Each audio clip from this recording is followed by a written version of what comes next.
ဒီခနေ့မေလ3ရက်နေ့2026မှာဒီနိုအားလုံးအပေါ်၌ကျမ်းမာခြင်းနှင့်ဆိုင်သော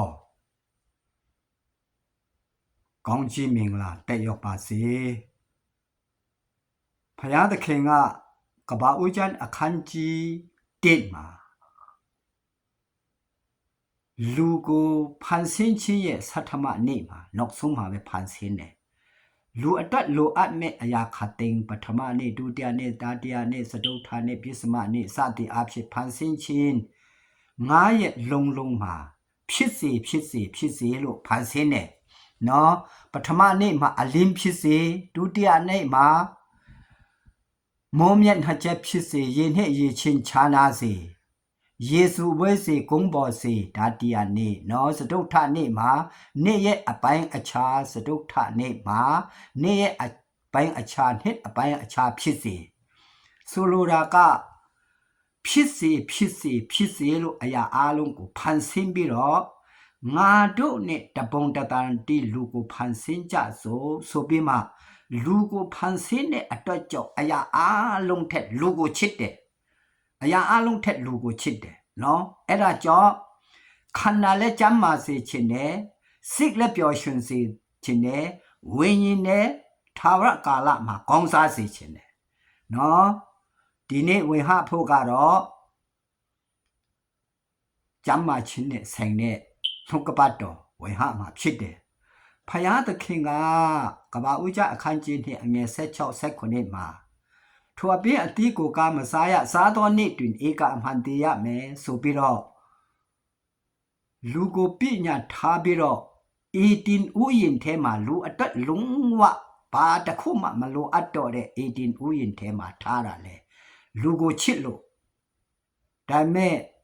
လူကသူ့စကားကိုနားမထောင်မဲနဲ့စာတန်ရဲ့စကားကိုနားထောင်ပြီးတဲ့နောက်ပိုင်းမှာပဲအိုနာတိချင်းတာမကပဲနဲ့ထွက်သွားတဲ့ဝိညာဉ်လေထားရငရေရောက်ရတဲ့အစစ်ဖြစ်လာတာကအပြစ်ကြောင့်တရားခံကအပြစ်ကြောင့်လူပဲအတိကတရားခံကလူပဲဒါမဲ့ယေရှုဖခင်ဟာလူစားတိကိုခံယူလာပြီးတော့ဖခင်စင်စစ်ဖြစ်ပါလေနဲ့လူစားတိကိုခံယူလာတာဘာကြောင့်လဲထာဝရငရေမရောက်အောင်တာမကပဲနဲ့ဒီခန္ဓာလဲကျမ်းမာစေခြင်းလို့စိတ်လက်ပျော်ရွှင်စေခြင်းလို့နော်အဲ့ဒါကြောင့်လူစားတိကိုခံယူလာတာဖြစ်တယ်လူစားတိကိုခံယူလာတဲ့ရှမတဲ့အခန်းကြီးရှိအငယ်1မှ3မှာဘာပြောတယ်လဲဆိုတာကျွန်တော်တို့ကြည့်ရအောင်နော်ရှမတဲ့အခန်းကြီးရှိအငယ်1မှ3နူနာဆွဲတော်သူအတာရှင်းစေခြင်းနူနာဆွဲတဲ့လူတွေကိုမြို့ပြင်မှာပဲထုတ်တယ်မိသားစုနဲ့အတူမနေရဘူးအတိုင်းအဝိုင်းနဲ့အတူမနေရဘူးရွာထဲမှာမနေရဘူးမြို့ပြင်ထုတ်ပြီးသားကိုသူကပြန်ကောင်းစေနော်ကိုရောတီတောင်ဘောကဆင်းကြတော်မူလေများစွာသောလူအပေါင်းတို့သည်နောက်တော်သို့လိုက်ကြ၏ထိုအခါနူနာဆွဲသောသူတယောက်သည်ပြတ်ဝက်လေတခင်အလိုတော်ရှိလင်ကျွန်ုပ်ကိုတိုက်ရှင်းစေနိုင်တော်မူသည်ဟုလျှောက်လေ၏ယေရှုကလည်းငါအလိုရှိတိုက်ရှင်းခြင်းသို့ရောက်စေဟုမိတော်မူလက်တော်ကိုဆိုင်ထိုသူကိုတို့တော်မူ၏ထိုခဏချင်းတွင်နူနာပြောက်၍တိုက်ရှင်းခြင်းသို့ရောက်လေ၏ကျွန်တော်တို့ကအခုဖတ်တဲ့အတွက်ကြောင့်ဒီလောက်မခံစားတာတကယ်အဲ့ဒီအချိန်မှာနူနာဆွဲတဲ့လူပြန်ကောင်းသွားတာကတကယ်ပဲယေရှုတော်ချီးမွမ်းမှာပဲတကယ်ပဲဝမ်းမြောက်မှာပဲကခုံမှာပဲယေရှုဖခင်ပြောတာကတိုက်ရှင်းခြင်းတို့ရောက်စေတိုက်ရှင်းစေလို့ပြောတဲ့အတွက်ကြောင့်ဟိုကဘာဦးကျမ်းမှာဖြစ်စေဆိုပြီးစေတလုံးသုံးတဲ့ထာဝရဖခင်ဟာဒီမှာယေရှုဖခင်ဖြစ်တယ်နော်လူစားတိခံလာတာယေရှုဟာ84ရာစုမှာပဲပေါ်လာတာမဟုတ်ဘူးနကူကရဲရှိနေတယ်နော်နကူကရဲရှိနေတယ်ဖန်ဆင်းရှင်ဖြစ်တယ်အဲ့ဒါကြောင့်တိုက်ရှင်းခြင်းတို့ရောက်စေလို့ပြောတာ ਨੇ ချက်ချင်းတိုက်ရှင်းသွားတယ်ကောင်းသွားတယ်ပြီးတော့နောက်တစ်ခုရှမတဲ့အခန်းကြီးကိုအငယ်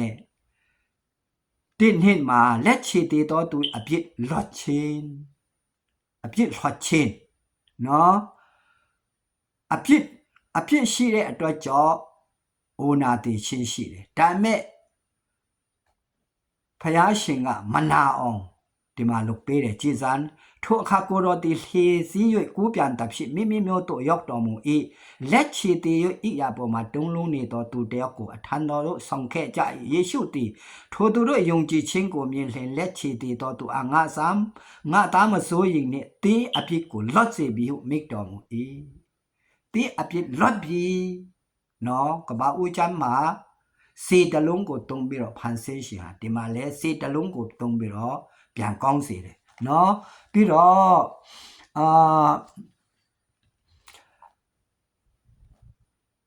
ရှမာကုအခန်းကြီး9အငယ်31မှ35ကိုကျွန်တော်တို့ကြည့်ရအောင်နော်နာပြီးစကားအတော်သူကိုပွင့်စေလို့ပြောတယ်ရှာလော့စေလို့ပြောတာ ਨੇ ပြန်ကောင်းသွားတဲ့အကြောင်းကိုကျွန်တော်တို့ကြည့်ရအောင်ရှမာကုအခန်းကြီး9အငယ်35မှ31မှ35ရှမာကုအခန်းကြီး9နော်ရှမာကုအခန်းကြီး9နာပြီးစကားအတော်သူကိုပကတိအတိုင်ပြန်ဖြစ်စေခြင်းတဖန်ကိုတော်တီတုရုမြို့နှင့်စီတုံမြို့ကျေးလက်မှထွက်၍ဒီကပေါလိပြည်ကိုရှောက်သွားသဖြင့်ကာလိလဲအိမ်တို့ရောက်တော်မူထိုခါနာပြီးစကားအတော်သူတယောက်ကိုအထံတော်သို့ဆောင်ခဲ့၍သူ့အပေါ်မှာလက်ကိုတင်ပါမည်အကြောင်းတောင်းပန်ကြ၏ကိုတော်တီထိုသူကိုလူအစုဝဲထဲကခေါ်၍စစ်ကွာရအရတို့တွားပြေးလျင်လက်ညှိုးတော်ကိုသူ၏နှပေါက်၌တွန်းတော်မူတထွေးနှင့်ထွေး၍သူ၏ရှာကိုလည်းတို့တော်မူထို့နောက်ကောင်းကင်သို့ကြည့်မျှော်လက်ညေးတွားတန်ကိုပြုလျက်အေဖတဟုမိတော်မူအ내ကပွင့်စေဟုဆိုလို၏ထိုခဏချင်းတွင်သူဒီနာပွင့်ချင်းရှာလော့ချင်းရှိသဖြင့်စကားပြီးပြောနိုင်၏ဒီတမန်ကျမ်းစာဟာယောမအခန်းကြီးလေးအငယ်23မှာအာဗြဟံအဖို့အလို့ဟာကျမ်းစာ၌ရေးထားတယ်မဟုတ်ငါတို့အဖို့အလို့ဟာရေးထားတည်းလို့ဆိုတဲ့အတွက်ကြောင့်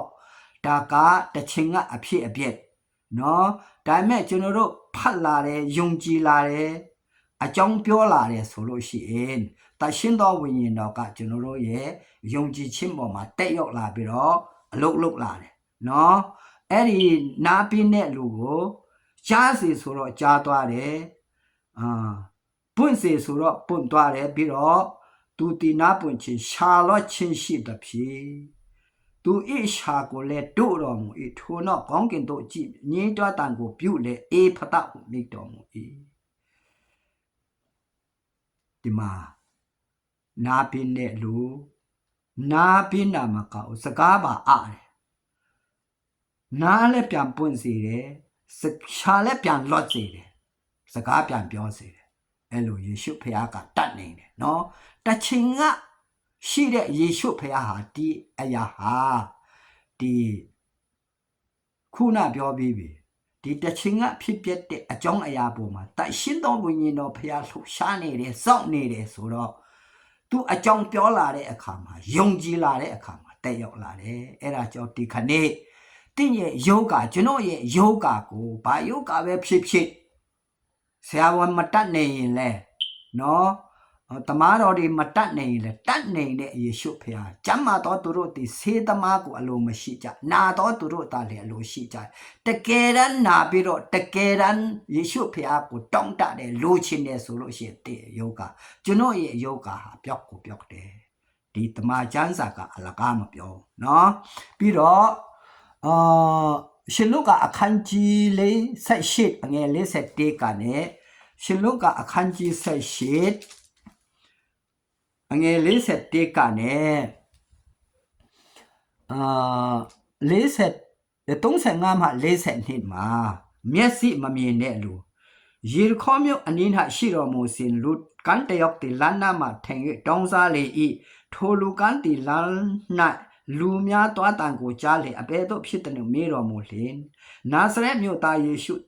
ကြွတွားကြောင်းကိုသူတစ်ပါးပြောလျင်နော်သူတစ်ပါးပြောလျင်ဒါဝိသားတော်ယေရှုအကျွန်ုပ်ကိုကယ်မတနာတော်မူပါဟုဟစ်ကြော်လေ၏ထိုသူကိုတစ်ဆစ်စွာနေစေခြင်းက ရှေ့တော်၌တွားတော်သူတို့ဒီငေါ့ယူဆိုကြတော့လေလူတွေကအဲ့လိုပဲနော်ဒါဝိဤသားတော်အကျွန်ုပ်ကိုကဲမတနာတော်မူပါတာရွဟိကြော်လေဤယေရှုတည်လေရတော်မူလေထိုသူကိုခေါ်ခဲ့ဟုအမိတော်ရှိ၏လူကန်းတီအထံတော်သို့ချင်းကပြင်းလာတင်၌အဘယ်သို့ပြုစေလိုတည်းမေးတော်မူလျင်တခင်အကျွန်ုပ်မျက်စိမြင်စေခြင်းဟာပြုတော်မူပါရှော့တော်ယေရှုကမျက်စိမြင်စေတင့်ယုံကြည်ခြင်းတင့်ကိုကယ်မပြီးဟုမိတော်မူ၏ထိုခဏချင်းတွင်ထိုသူသည်မျက်စိမြင်၍ဖယားသခင်ဂုံတော်ကိုချီးမွမ်းလေနောက်တို့သို့လိုက်လေလူအပေါင်းတို့သည်မြင်လေဖယားသခင်ကိုအော်ချီးမွမ်းကြ၏လူတွေကတော့ကျွန်တော်အမျိုးမျိုးတွေ့ကြုံပြီးပြီနော်အသက်80ရှိပြီအမျိုးမျိုးတွေ့ကြုံလာပြီဒီမှာကဲ့သို့ပဲလူတွေကတစ်စစ်စွာနေစေခြင်းဟာရှေ့တော်၌တွားတော်သူငေါ့ရွဆိုကြတော့လေလူတွေကပါပဲဖြစ်နေအဲ့ဒါကိုအာယုံစိတ်တယ်အာယုံဆွဲလန်းတယ်ဆိုရင်မရဘူးယေရှုဖခင်ကိုပဲဆွဲလန်းရမယ်နော်တရှင်တော်ဝိညာဉ်တော်ဖခင်ကိုပဲဆွဲလန်းရမယ်အဲ့ဒါကိုဆိုတာနော်ပြီးတော့တင်ဟအပေတို့ပြုစီလို့တနည်းလို့မေးတာကကာယကံရှင်ဖက်ကလိုချင်တဲ့အရာကိုပြောဖို့အဲ့ဒါကိုလိုချင်တာနော်ယေရှုဖခင်ကအလကားဒီမှာနေရင်ထိုင်ရင်နဲ့လာပြီးတော့တို့မှာမဟုတ်ဘူးတင့်ရဲ့နှလုံးသားကိုကြည့်ပြီးတော့တင့်ရဲ့လိုအပ်ချက်တင့်ရဲ့နှလုံးသားတင့်ရဲ့အတိုင်းကိုကြားပြီးမှယေရှုဖခင်ကပြန်လဲတုံ့ပြန်မှာဖြစ်တယ်အဲ့ဒါကြောင့်ဒီခနေ့မကြမ်းမာတော့သူတွေကြမ်းမာစေဖို့ရလို့ဟာဝေဟလိုက်တာဖြစ်ပါတယ်တင်းတို့အားလုံးအပေါ်မှာဖခင်သခင်ညီသက်ချင်းကြမ်းမာခြင်းတည်ရောက်ပါစေအာမင်